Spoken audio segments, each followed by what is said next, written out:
축원합니다. 우리 함께 인사 한번 나눌까? 옆 사람과 메리 크리스마스. 기독교는 여러 신비적인 사건이 있습니다. 그 중에 하나가 하나님이 인간의 몸을 입고 오신 사건, 이 사건이 기독교의 여러 신비적인 사건 중에 하나입니다. 오늘 빌립보서 2장에 보면 사도 바울은 예수 그리스도가 이 땅에 오신 그 사건을 향해서 이렇게 말씀합니다. 그는 근본 하나님의 본체시나 하나님과 동등됨을 취할 것으로 여기지 아니하시고 오히려 자기를 비워 종의 형체를 가지사 사람들과 같이 되셨고 사람의 모양으로 나타나셨다라고 이렇게 말합니다. 예수님의 본체가 하나님이시라는 거죠. 하나님이 인간의 몸을 빌어서 이 땅에 오신 사건이 바로 성탄절입니다. 그래서 오늘 마태복음 1장 18절에 보면 예수 그리스도의 나심은 이러하니라. 그의 어머니 마리아가 요셉과 약혼하고 동거하기 전에 성령으로 잉태된 것이 나타났다라고 말합니다. 예수님의 탄생은 인간의 정상적인 방법으로 태어난 것이 아니죠. 남녀의 관계 속에서 잉태하여 태어난 것이 아니라 성령으로 잉태하여 예수님이 태어나셨다는 거죠. 예수님의 어머니 마리아는 요셉이란 청년과 정혼한 사이였습니다. 그런 마리아에게 어느 날 천사 가브리엘이 찾아와서 하나님께 은혜를 입었느니라 라고 말씀합니다. 그래서 내가 잉태하여 아들을 낳을 것이라고 천사 가브리엘이 기쁜 소식을 마리아에게 전해 줍니다. 마리아는 잉태했다는 그 천사로부터 놀라운 소식을 듣고 나는 남자를 알지 못하는데 어찌 이런 일이 있을 수 있느냐고 천사 가브리엘에게 묻지요. 그때 천사는 성령이 내게 임하고 지극히 높으신 이의 능력이 너를 덮어된 일이라고 가르쳐주면서 그 아이가 내 몸에서 날 아이가 하나님의 아들이니라 라고 이렇게 말씀해 줍니다. 마리아는 그 모든 일을 도저히 받아들일 수가 없었고 믿을 수가 없었습니다. 사내를 알지 못하는 자신이 어떻게 아이를 낳을 수 있느냐는 거죠. 마리아가 이 사실을 믿지 못하자 천사는 친족 중 하나인 엘리사벳이 아이를 가질 수 없는 나이에도 불구하고 이미 아이를 가진 지 6달이 지났다라고 말씀하면서 이 모든 것이 전능하신 하나님이 하신 일이라고 가르쳐 줍니다. 그제서야 오늘 마리아는 자신이 아이를 갖게 되어진 것, 성령으로 잉태하여 아이를 갖게 된 모든 것들이 하나님의 전능하신 일임을 깨닫게 되어지면서 오늘 그는 이렇게 고백합니다. 주의 여종이오니 말씀대로 내게 이루어지이다. 오늘 천사 가브리엘이 전한 이 말씀이 자신에게 그대로 임하기를 원하는 순종으로 신앙을 고백했던 것을 보게 되어지죠. 그래서 마리아의 순종을 통해서 태어난 아기가 예수 그리스도입니다. 마리아는 아이를 낳자마자 천사가 일러준 대로 그 이름을 예수라고 지었습니다. 오늘 성경 말씀 마태복음 1장 21절에 보니까 아들을 낳으리니 이름을 예수라 하라. 이는 그가 자기 백성을 그들의 죄에서 구원할 자이심이라. 예수라고 하는 그 이름은 자기 백성을 죄에서 구원할 자라고 하는 그런 뜻을 가지고 있다는 거죠. 그래서 예수님의 잉태, 예수님의 태어나심은 오늘 예수 그리스도를 통해서 이 땅의 모든 죄인들을 구원하시고자 하는 하나님의 뜻이 예수 그리스도 안에 하나님의 섭리와 하나님의 계획이 있다고 하는 것이죠. 예수님은 이 땅에 오실 때부터 자기의 운명이 정해져 있었습니다. 자기 백성을 죄에서 구원하는 것, 이것이 예수님께서 이 땅에 태어나신 목적이고 성령으로 잉태한 그러한 놀라운 하나님의 사건이었다는 거죠. 하나님이 왜 인간의 몸을 입고 오셔야만 했습니까? 여기에 기독교의 신비가 들어 있습니다. 모든 종교는요 인간이 신을 찾아가게 되어져 있어요. 그러나 기독교만이 인간이 신을 찾아가는 종교가 아니라 신이 인간을 찾아오는 그러한 종교가 기독교라고 하는 것이죠. 하나님이 인간의 몸을 입고 이 땅에 오신 사건, 이것이 기독교의 신비며 오늘 기독교가 말하는 오늘 그리스도가 이 땅에 오심을 통해서 우리의 죄를 구원하시기 위한 하나님의 은총이 하나님의 신비적인 그러한 사건이라고 하는 것이죠. 하나님이 인간의 몸을 입고 이 땅에 오신 이유가 어디 있습니까? 그것은 바로 죄된 인간을 구원하시기 위해서 하나님이 그리스도를 이 땅에 인간의 몸을 입고 오시게 하셨다는 거죠. 오늘 성경의 말씀 보면 로마서 3장 10절에 이렇게 말합니다. 의인은 없나니 하나도 없느니라. 모든 인간은 다 하나님 앞에 죄를 지었다고 성경은 말하고 있습니다. 하나님 앞에 죄가 없는 사람은 한 사람도 없다는 거예요. 성경에서 말하는 죄라고 하는 것은 우리가 생각하는 도덕적이나 윤리적인 것을 죄라고 말하지 않습니다. 성경에서 말하는 죄는요, 하나님의 말씀에 불순종한 것, 하나님의 뜻을 저버리고 살아가는 것, 그것을 오늘 성경은 죄라고 말합니다. 아담은 하나님이 창조하신 최초의 사람이죠. 최초의 사람이라고 하는 것은 처음 만든 피조물이라고 하는 뜻도 있지만은 모든 인간을 대표하는 대표성의 의미도 가지고 있습니다.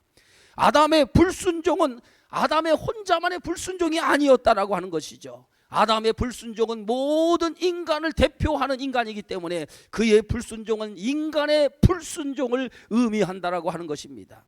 그래서 아담의 범죄를 하나님은 모든 인간이 하나님 앞에 죄를 지은 것으로 보았다는 거죠. 그래서 오늘 로마서 5장 12절에 성경은 이렇게 말합니다. 그러므로 한 사람으로 말미암아 죄가 세상에 들어오고 죄로 말미암아 사망이 들어왔나니 이와 같이 모든 사람이 죄를 지었으므로 사망이 모든 사람에게 이르렀다라고 말합니다. 한 사람 아담이 지은 죄가 오늘 인류 모든 사람들이 죄를 지은 것이 되었고 그 죄로 인해서 모든 사람이 사망에 이르게 되었다라고 말합니다. 아담의 범죄, 그 범죄는 모든 인간을 죽음에 이르게 했습니다. 사람이 죽는 것은 바로 죄 때문에 죽는 것이라고 성경은 우리에게 가르쳐주고 있어요. 죄의 결과, 그 죄의 결과가 사망이 왔고 그래서 인간의 모든 고통 역시도 죄의 결과로 찾아온 것이라고 성경은 우리에게 말씀하고 있습니다. 이 죄의 문제가 해결되지 않으면 죽음의 문제도 우리 인간이 당하는 고통의 문제도 해결될 수 없다고 하는 거예요. 그런데 문제는 이 인간의 죄 문제, 고통의 문제를 인간 스스로는 절대로 해결할 수 없다고 하는 것이죠. 왜? 죄라고 하는 것은 인간이 하나님 앞에 지은 것이기 때문에 하나님이 인간의 죄를 용서해 주지 않으면 용서받을 길이 없기 때문에 인간의 죄를 오직 사할 수 있는 유일하신 분은 하나님밖에 없다고 하는 거죠. 하나님 안에는 두 가지 속성이 들어 있습니다. 공의와 사랑이라고 하는 속성입니다. 하나님은 공의로우신 분입니다. 공의롭다라고 하는 말은 죄를 용납하지 않으시고 반드시 그 죄의 대가를 지불하시는 심판하시는 하나님이라고 하는 뜻도 됩니다. 또 하나는 하나님은 사랑의 하나님이라고 말씀합니다. 사랑의 하나님이라고 하는 말은 죄를 심판하시는 분이지만은 그러나 그 죄를 사랑으로 용서하시는 분이라고 하는 뜻도 담겨져 있습니다. 그래서 하나님의 속성 안에는 두 가지 속성, 공의와 사랑, 이 두 가지 속성이 하나님 안에 있습니다. 하나님은 이 두 가지를 해결하기 위해서 그리스도를 오늘 이 땅에 보내셨습니다. 공의로 죄를 심판하시고 하나님의 사랑으로 우리의 죄를 용서하시기 위해서 자신이 직접 인간의 몸을 입고 이 땅에 오셔야만 되었다고 하는 사실이죠. 그래서 요한일서 4장 9절에 성경은 이렇게 말합니다. 하나님의 사랑이 우리에게 이렇게 나타난 바 되었으니 하나님이 자기의 독생자를 세상에 보내심은 그로 말미암아 우리를 살리려 하심이라. 사랑은 여기 있으니 우리가 하나님을 사랑한 것이 아니요 하나님이 우리를 사랑하사 우리 죄를 속하기 위하여 화목 제물로 그 아들을 보내셨음이라. 하나님은 공의만 있다면 우리의 죄를 심판하시는 그러한 공의로운 그러한 하나님, 그 속성 한 가지만 가지고 있다면 하나님은 대단히 무서운 분일 거예요. 그러나 하나님은 죄를 심판하시는 그 공의로운 하나님이시만은, 그러나 그 공의의 속성 외에 하나님은 또 다른 속성이 있는데, 그 속성이 바로 사랑이라고 하는 속성을 가지고 있다는 거예요. 그래서 하나님은 우리를 심판하시기 전에, 우리의 죄를 심판하시기 전에 먼저 우리를 사랑하신, 그것이 바로 하나님의 사랑이라는 거예요.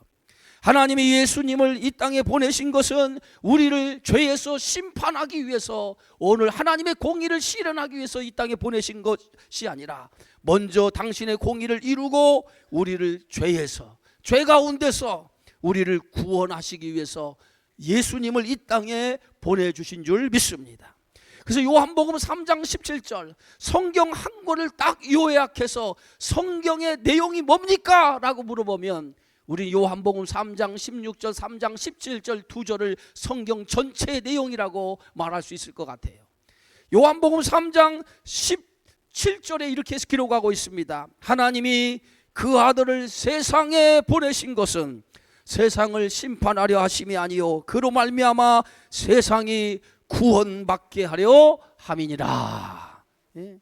오늘 하나님이 예수 그리스도를 이 땅에 보내신 것은 세상을 심판하기 위해서 이 땅에 보내신 것이 아니라 세상으로 하여금 그 예수 그리스도를 통해서 구원받게 하기 위해서 오늘 예수 그리스도를 이 땅에 보내셨다는 거예요.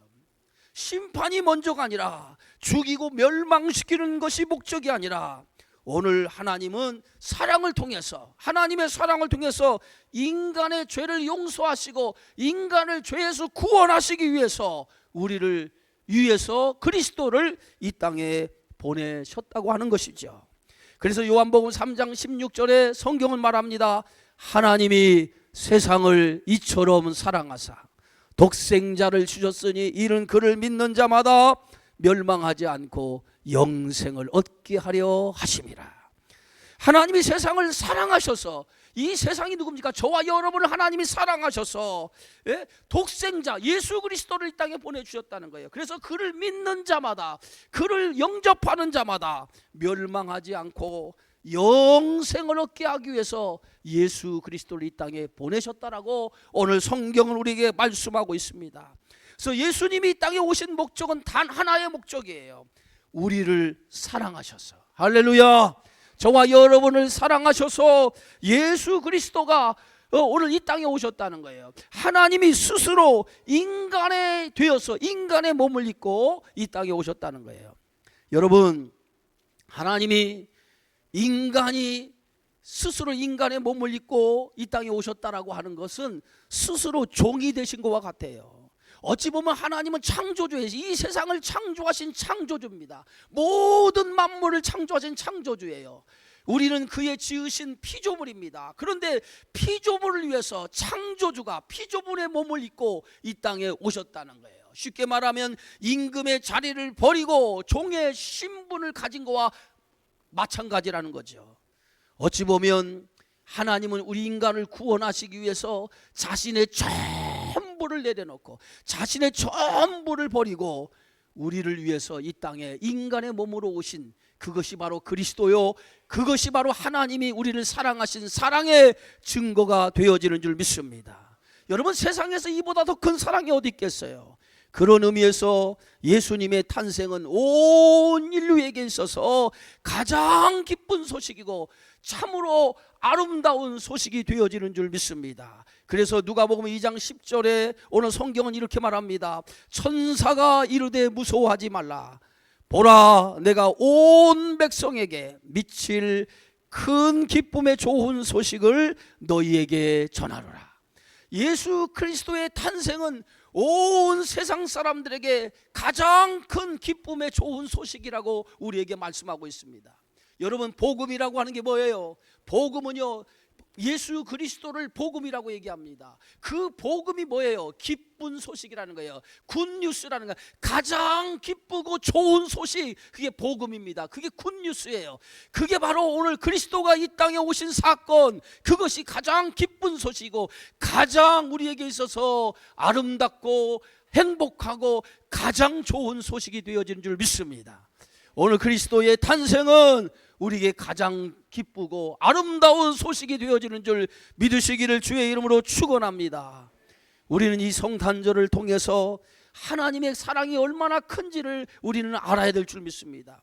나를 사랑하기 위해서 하나님이신 그분이 하늘 보좌를 버리시고 인간의 몸을 입고 이 땅에 오셨다라고 하는 것이, 그것이 얼마나 큰 사건이요, 그 큰 사랑은 바로 저와 여러분을 위해서 오늘 하나님께서 당신이 육신의 몸을 입고 오신 사랑이기 때문에 그 큰 사랑은 말로 다 표현할 수 없는 엄청난 사랑인 줄 믿습니다.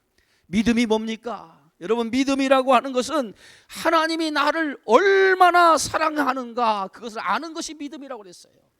하나님이 나를 얼마나 사랑하는가, 그걸 알지 못하면 믿음을 가졌다고 말할 수 없어요. 그리스도가 이 땅에 오신 그 사건으로부터 시작해서 주님이 나를 위해 십자가에 못 박아 죽기까지 나를 위해 사랑하신 그 사랑을 깨닫는 것, 그것이 바로 믿음인 줄 믿습니다. 그래서 오늘 성경은 하나님의 사랑의 크기와 넓이와 높이와 길이를 깨닫게 되어지기를 원한다라고 우리에게 말합니다.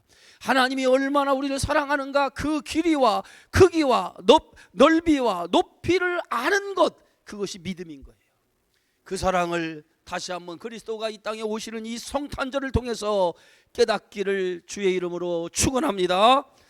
여러분, 오헬리의 크리스마스 선물이라고 하는 단편 소설에 보면 주인공인 짐과 델라 부부는 대단한 자랑거리가 각각 있었습니다.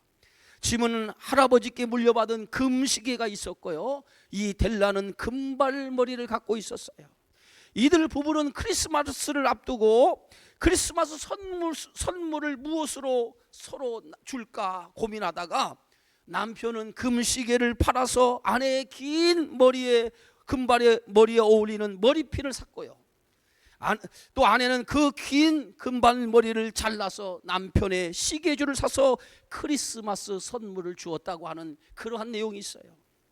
어찌 보면 세상에서 가장 감동스러운 아름다운 선물일 것입니다. 그러나 이보다 더 큰 사랑의 선물이 있어요. 바로 성탄절입니다. 나를 위해서, 오늘 나의 죄를 오늘 위해서, 우리를 구원하기 위해서 예수님이 오신 이 사건이야말로 가장 큰 선물이요, 우리에게 더할 수 없는 축복이 되어지는 줄 믿습니다. 그래서 에베소서 2장 8절에 바울은 너희가 그 은혜에 의하여 믿음으로 말미암아 구원을 받았으니 이것은 너희에게서 난 것이 아니요 하나님의 선물이라. 예? 우리가 구원받은 모든 것은 우리에게서 난 것이 아니라 그리스도를 통해서 주어진 축복이기 때문에 하나님의 선물이라고 말하고 있습니다. 여러분, 성탄절에 서로 선물을 주고받지요. 그 선물 가운데 가장 큰 선물, 가장 귀한 선물이 뭐예요? 그리스도가 나를 위해서 이 땅에 오셨다는 거예요. 그것만큼 가장 큰 선물이 없는 줄 믿습니다. 그 큰 선물을 하나님으로부터 우리가 받았다라고 하는 이 놀라운 기쁨이 여러분에게 충만하게 되어지리라 믿습니다. 그래서 성탄절은 뭐예요? 온 백성에게 주시는 가장 큰 기쁨의 소식이 성탄절이라는 거예요. 그 기쁨을 주시는 하나님께 영광을 돌리시기 바라며, 우리를 위해 이 땅에 아기 예수로 오신 예수님을 기쁨으로 맞이하는 이 기쁨의 성탄절이 되어지기를 주의 이름으로 축원합니다. 마지막으로 이 성탄절을 맞이하여 지구촌 곳곳에서 전쟁이 일어나는 곳이 많이 있어요. 기근과 자연재해로 고통받고 있는 이들이 얼마나 많은지 모릅니다.